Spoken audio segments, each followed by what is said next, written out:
ప్రియమైన విద్యార్థులారా, ఈరోజు మనం ఒక వినూత్నమైన బోధనకు శ్రీకారం చుట్టాం. విద్యార్థులే ఉపాధ్యాయులు. అంటే ఉపాధ్యాయులు చెప్పే పాఠాలను విద్యార్థులు బోధించడం.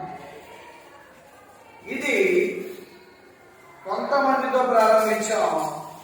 తదుపరి అందరూ చెప్పడానికి సిద్ధంగా ఉన్నారు. మన మహనీయులనే ఉపవాచకం గతంలో నలుగురు మహనీయులు గురించి చెప్పుకున్నాం. ఒకరు అమరజీవి పొట్టి శ్రీరాములు గారు. ఆయన ఎలా ప్రసిద్ధులయ్యారో, ఎలా మహనీయులయ్యారో విషయాన్ని మీకు చెప్పారు. రెండు, పింగళ వెంకయ్య.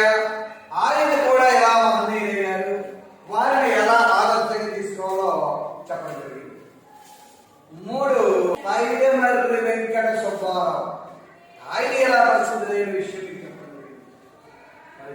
నాలుగవ మహనీయుడు శంకరంబాడి సుందరాచారి. ఆయన ఎలా ప్రసిద్ధులయ్యారు విషయాన్ని మనం గతంలో చెప్పుకున్నాం. నలుగురు మహనీయులు చెప్పుకున్నాం. మొట్టమొదటి మహనీయుడైన శ్రీ పొట్టి శ్రీరాముల గురించి, ఆయన అమరజీవులు కూడా చెప్పుకున్నాం. వారి గురించి మన సేవని చక్కగా బోధించడానికి సిద్ధంగా ఉంది.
కాబట్టి ఈ అమ్మాయి చాలా చక్కగా మనకున్న పరిధిలో పరిజ్ఞానంతో భయం లేకుండా సభాకంపం లేకుండా పొట్టి శ్రీరాములు ఏ విధంగా మహనీయుడయ్యాడు, పొట్టి శ్రీరాములు మహనీయుడయ్యేందుకు మనం ఎందుకు ఆదర్శంగా తీసుకోవాలి?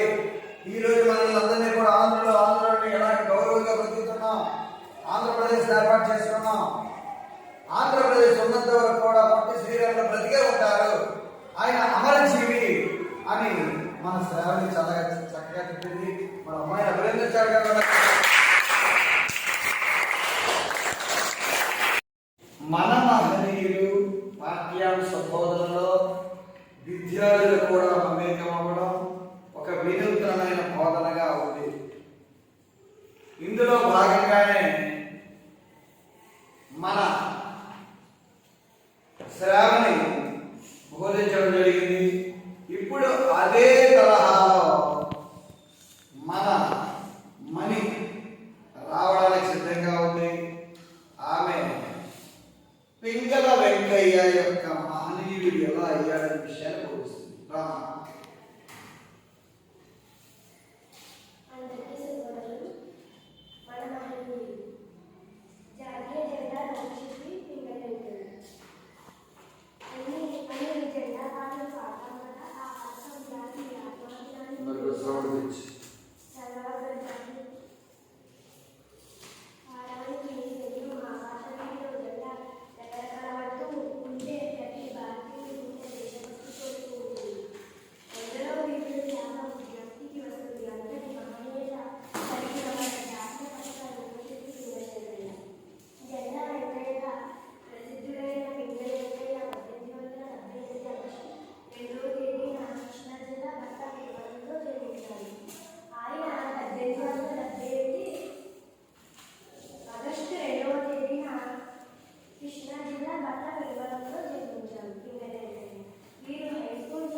మన జెండా మనమే రూపొందించుకుందాం, మన జెండా మనమే ఎగరవేసుకుందాం అనే భావన పింగళ వెంకయ్యలో కలుగుతుంది.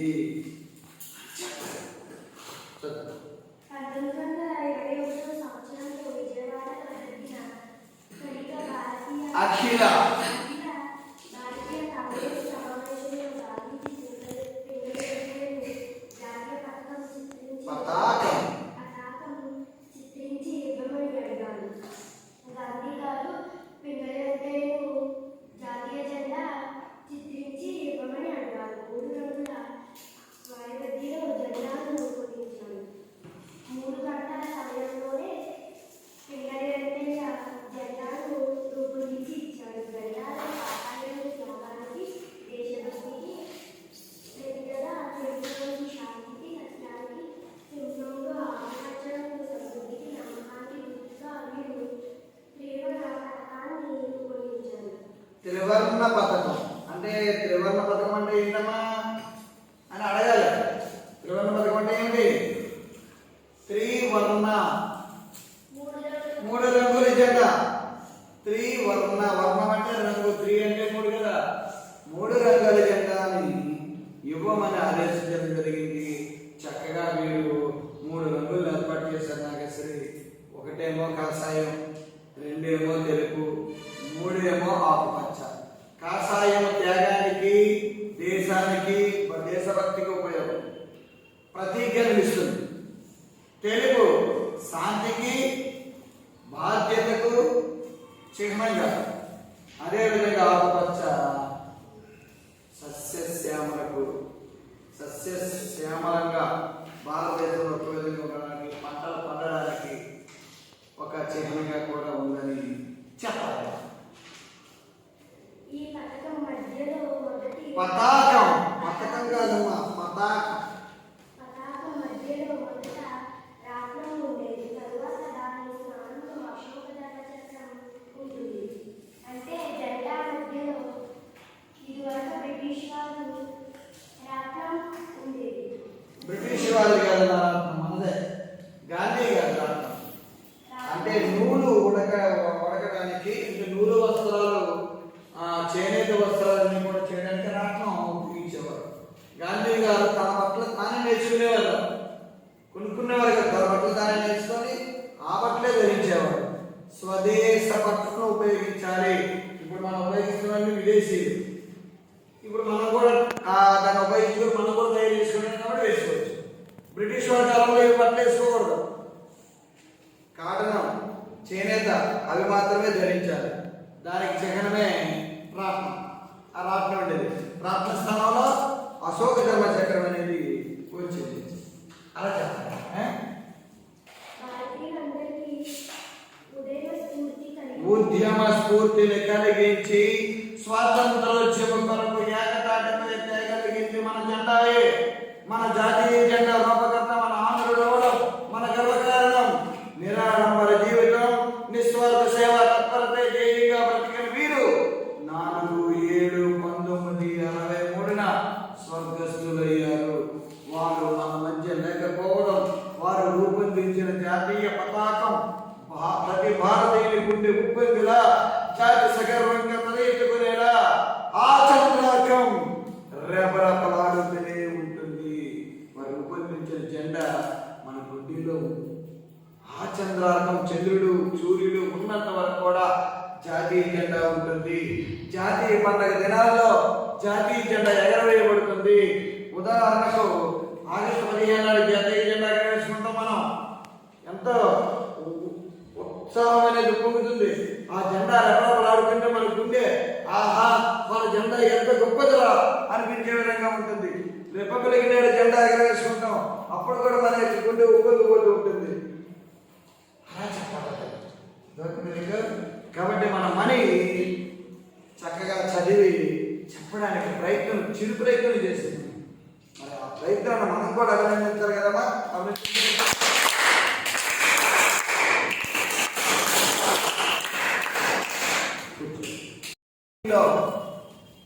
శ్రావణి, అదేవిధంగా మనీ. అమ్మాయిలే బోధిస్తున్నారు కానీ అబ్బాయి నుంచి ఆలోచన రాలేదు. అక్కడ రెడీ సిద్ధంగా ఉన్నాం. మరి 3వ వ్యక్తిగా మనకి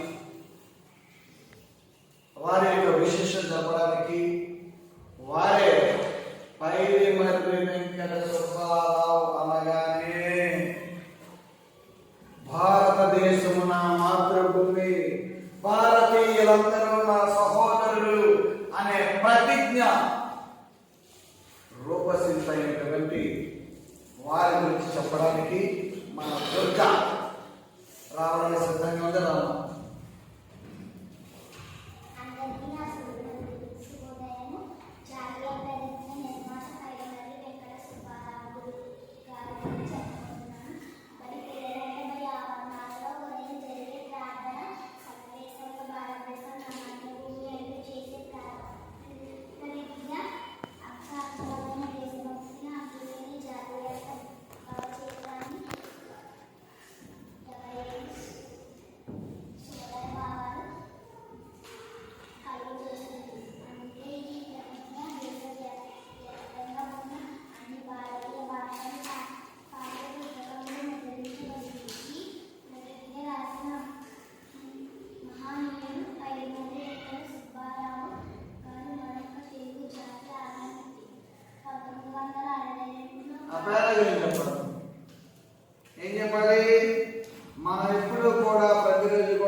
ప్రతిజ్ఞ భారతదేశము నా మాతృభూమి, భారతీయులైన సహోదరులు అనే ప్రతిజ్ఞ రాసిన వారే పైడిమల్లి వెంకట సుబ్బారావు గారు. మరి వారు ఎంత గొప్పవారు చూడమ్మా. ఆయన కూడా మనకి ఆంధ్రుడు కావడమా, ఎంత ఆనందం మనకి. ఆ ప్రతిజ్ఞ చేస్తుంటే భారతీయుల గుండెల్లో దేశభక్తి ఉప్పొంగిపోతూ ఉంటుంది. బాలరామాయణం, వెంకటేశ్వరులు మొదలు కూడా చేశారు. ఎన్నో గ్రంథాలు రాశారు. మా ఎన్ని కూడా వివరించారు. చదవడం కాదు, బోధన చేయాలి. మన శ్రావణ చేసినట్లు మనం కూడా బోధన చేయాలి. చివరు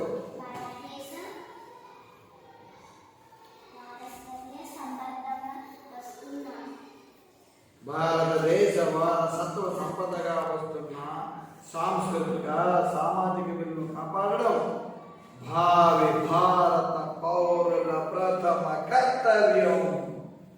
భావి భారత పౌరుల ప్రథమ కర్తవ్యం.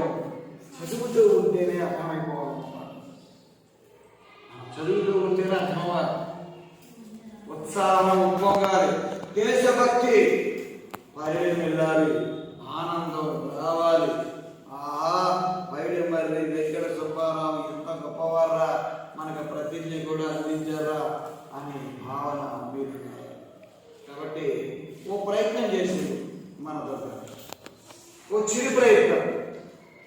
ఇక్కడికి వచ్చి చదవడం కూడా గొప్ప విషయం. మన శ్రీరామ్ గారు చెప్తామన్నాడు, ఇప్పుడే మనకి చదవకుండా మరి ప్రయత్నం కొంచెం పోతే చేస్తాడు. అంటే సభాకంపం ఉన్నది. సభాకంపం ఉండకూడదు. దాన్ని ఇంగ్లీష్లో ఏమంటాం? Stage fear. సభాకంపం. అక్కడ చదివినా, ఇక్కడ చదివినా, అక్కడ మాట్లాడినా, ఇక్కడ మాట్లాడినా ఒకటే భావించాలి. నా పక్కన తెలుగు మాస్టర్ ఉన్నారు, నేను మాట్లాడతాను, నేను బోధిస్తాను అని మన శ్రావణిలాగా భావించాలి. చక్కగా మణి గారి, మన దుర్గమ్మ గారి ఇద్దరు కూడా చక్కగా ప్రయత్నం చేశారు. మరి అమ్మాయి ప్రయత్నాలు కూడా మనం అభినందించాలి కదా.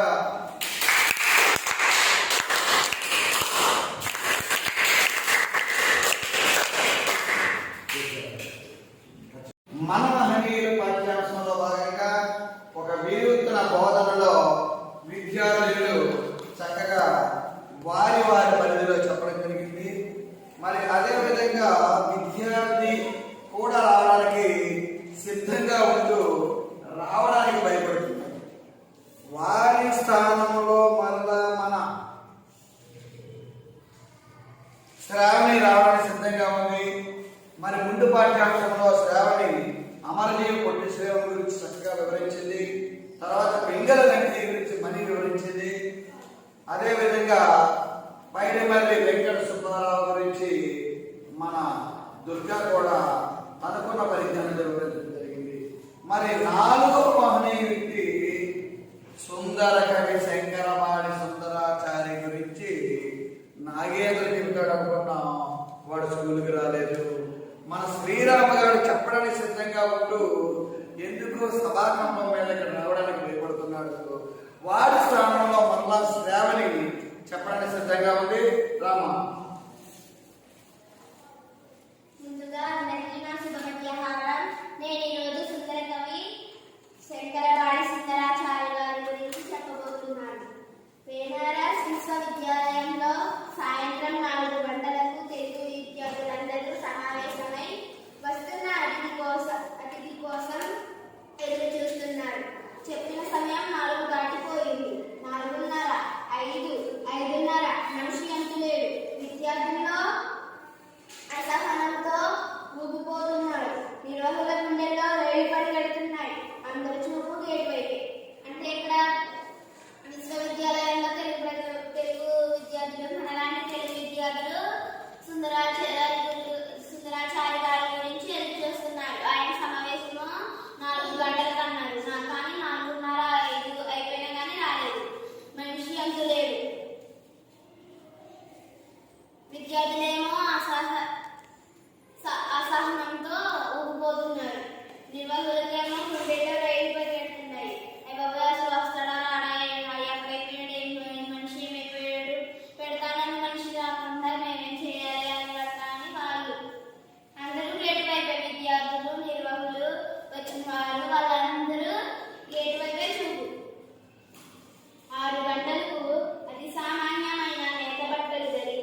పరంపరానికి చెందిన పరంపరానికి చెందిన కుర్రాడు కాస్త గడుసుగా ఇప్పుడు వచ్చాడయ్యా, ఇప్పుడు మొదలు పెడితే ఎప్పటికి వదులుతాడో అన్నాడు. అంటే ఆయన నేత బట్టలు ధరించి వచ్చారు, చేతిలో సంచి నేత బట్టలు వేసుకొని వచ్చారు. వేదిక వైపు వెళ్తా ఉంటే అప్పుడు వచ్చాడు. ఇంకెప్పుడు మొదలు పెట్టి ఇంకెప్పుడు వదులుతాడో మేమేమైపోవాలి అన్నట్ట అన్న ఒక కుర్రాడు, భారతపురానికి చెందిన కుర్రాడు మాట్లాడాడు. ఆయన ఉండలేదనుకున్నాను అందరు. ఒరే అబ్బాయి నువ్వు లే అన్నాడు ఆయన ఆ కుర్రాడిని వేలు చూపిస్తూ.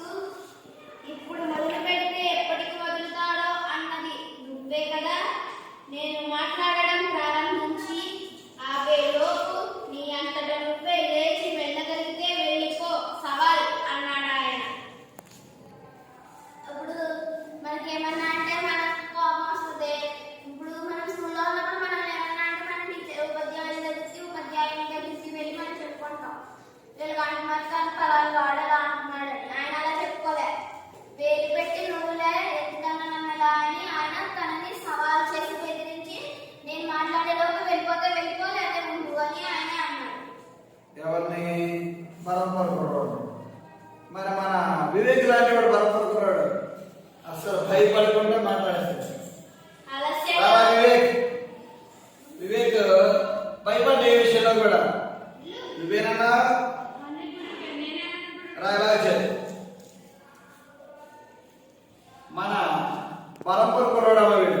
ఈ పరంపర కుర్రాడు నిర్వాహకులు కూడా పట్టించుకోకుండా మరి చక్కగా వీడు ఏం చెప్పాడంటే, ఏంటో ఇప్పుడు వచ్చాడు ఈయన, ఇప్పుడు ఏమిటో అనాలేదా ఆలస్యంగా వచ్చి అగ్నిలో ఆజ్యం పోసినట్లు ఈ సవాలు ఏమిటో అర్థం కాక తలలు పట్టుకున్నారు నిర్వాహకులు. మీరంతా తెలుగువాళ్ళు కదా, మీకు అసలు తెలుగు సరిగా మాట్లాడడం వచ్చా? తెలుగు ఎలా ఉంటుందో చూపిస్తా చూడండి అంటూ చిత్రంగా అక్కడి వాతావరణాన్ని పూర్తిగా మార్చేస్తూ ప్రసంగం ప్రారంభించారు. తెలుగు ప్రాణి జీవనంలో తెల్లవారుజామున కోడి కూసింది మొదలు జీవితాలు ఎలా ప్రారంభమవుతాయి అనే వాటిని గురించి వివరించారు. పల్లెపడుచుల కూని రాగాలు, పశువుల అరుపులు, బిడ్డల పూజలు, ముగ్గులు వేస్తూ ఇల్లాలు పాడే తెలుగు జానపద గీతాలు, పల్లె సుద్దులు, అమ్మ పాడే భక్తి పాటలు, పిల్లల ఆటలు పాటల గురించి వర్ణించాడు. అప్పుడు ఆలస్యంగా వచ్చి అగ్నిలో ఆయన పోసినట్లు లేచి సవాల్ చేశారు. ఆ సవాల్ ఎవరికి అర్థం కాలేదు. చిత్రంగా చూశారు. తలలు పట్టుకొని బాబు ఇదేం సవాల్, ఇప్పుడు ఎంతకాలం చేస్తే ప్రాబ్లం మొత్తం నాశనమైపోద్ది అని నిర్వాహకులు అనుకున్నారు. ఒక ఉదాహరణ ఏంటంటే, సమావేశం జరుగుతుంది, మీరందరూ కూడా నా గురించి ఎదురు చూస్తున్నారు. నేనే వచ్చాను. చక్కగా నేనే వచ్చినట్టునే ఈ పరంపర కుర్రాడు, మన పెద్ద కుర్రాడు వివేక్ గారు ఏం చేశారంటే, అంటే నాకు వినబడదేమో అనుకొని అమ్మయ్య ఇప్పుడు వచ్చాడు, ఎప్పుడు ఉండాలో ఏమిటో. మరి నాకు ఎప్పుడు పెరిగే విషయం ఎలా అంటాడా, నువ్వేనా మాట్లాడలే, నవ్వు ఆపేసి నువ్వేనా మాట్లాడలే, ఒప్పుకున్నాడు కదా. ఇప్పుడు చెబుతున్నాను నీకు, నేను మాట్లాడేలోగా నువ్వు ఉంటావా వెళ్ళిపోతావని ఇష్టం. ఏం మాట్లాడాలో తెలియటేటండి అని సవాల్ ఇచ్చారు. వీళ్ళందరికీ బాబు ఏంట్రా బాబు ఈ వివేక్ గారి పని పట్లేదు అనాలంగా అగ్నిలో ఆజ్యం పోసినట్టు ఇంకా మండిపోయే విధంగా చేశాడు అని మీరందరూ తల బాగుతున్నారు. ఉండొచ్చు ప్రశాంతం ఉండొచ్చు కదా, ఎందుకు అలాగన్నా అని మన కార్తికేయ గారు, హర్ష గారు, అక్షయ్ గారు అక్కడి నుంచి కృష్ణ ఎందుకు మాట్లాడుతున్నాను వదిలా అని ఇలా ఒక్కొక్కరు కూడా మన పరంపర పొరల మీద అనేటప్పటికి వీటిలా చేతులు కట్టుకొని నువ్వేనన్నావు నేనన్నానని చెప్తున్నాను. ఎవరి మీద అబద్ధం ఆడాడు నిజం చూపించాడు. అందుకే నాకు ఇష్టపడుతున్నాను. చెప్పమ్మా. ఇక్కడ మనం పొద్దున్న లేచి కోడి కూసింది మొదలుకొని మన జీవితకాలం ఎలా సాగుతుందో మనం ఎలా ఎట్లా ఉంటామో ఎట్లా జీవిస్తామా అనే దాని గురించి కూడా ఆయన చెప్పారు. గంగురెద్దుల చప్పుళ్ళు, హరికథల నృత్యాలు, హరిదాసుల నృత్యాలు, రచ్చబండ వద్ద పిల్లల పెద్దల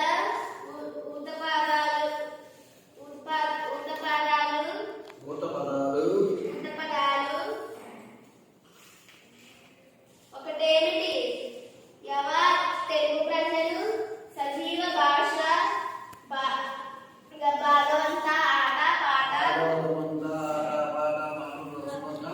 పాట గంటన్నర ప్రవాహముల ఆడుతూ పాడుతూ కళ్ళకి కట్టినట్టు జీవించారు. మంత్రముగ్ధులై అంతా నిశ్శబ్దంగా. ఇప్పుడు వీరందరూ నిశ్శబ్దంగా ఉన్నారు, అక్కడ కూడా బాగా నిశ్శబ్దంగా ఉన్నారు. గంటన్నర మాట్లాడారు. ఇంకా అందరూ ఇంకా నేను మాట్లాడండి సార్, మీరు మాట్లాడండి, గురువు గారు మాట్లాడండి. మరొక గంట మాట్లాడేదన్నమాట. ఏమై కొరడా గంటన్నర అయింది, లేదు వెళ్ళలేదే ఓ అన్నాడు ఆయన. వారాలు అంటే ఏమన్నాడు? నన్ను వదిలేదు వారా, నిన్ను ఎక్కడ వదులుతారని మా అమ్మ పెట్టా నిన్నే అన్నాడు. ఎప్పుడు వదులుతారన్నా అని ఇలాగా ఆయన జరిగిందన్నమాట. చెప్పమ్మా.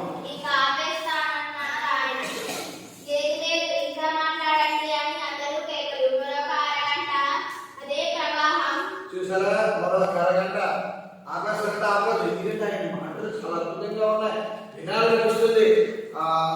మీ తెలుగు భాష పాట చెప్తే అలా ఎలా అయితే ఉండిపోతారో మీరు అదే విధంగా వారు మాట్లాడితే ఎవరైనా శంకరవారి సుందరాచారి ఎలా ప్రసిద్ధులు తెలుసా మీకు?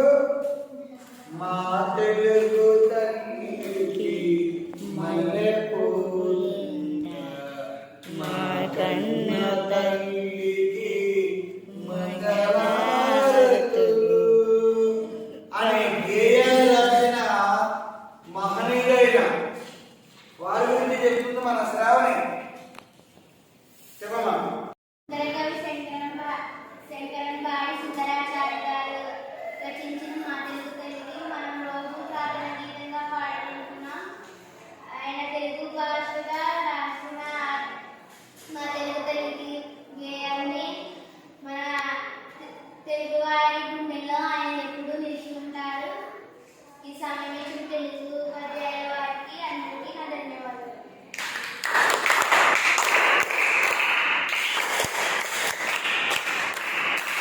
ఈ అమ్మాయి తెలుగు మహనీయుల్లో నలుగురు వ్యక్తులుంటే ఇద్దరు వ్యక్తుల గురించి బోధించడం జరిగింది.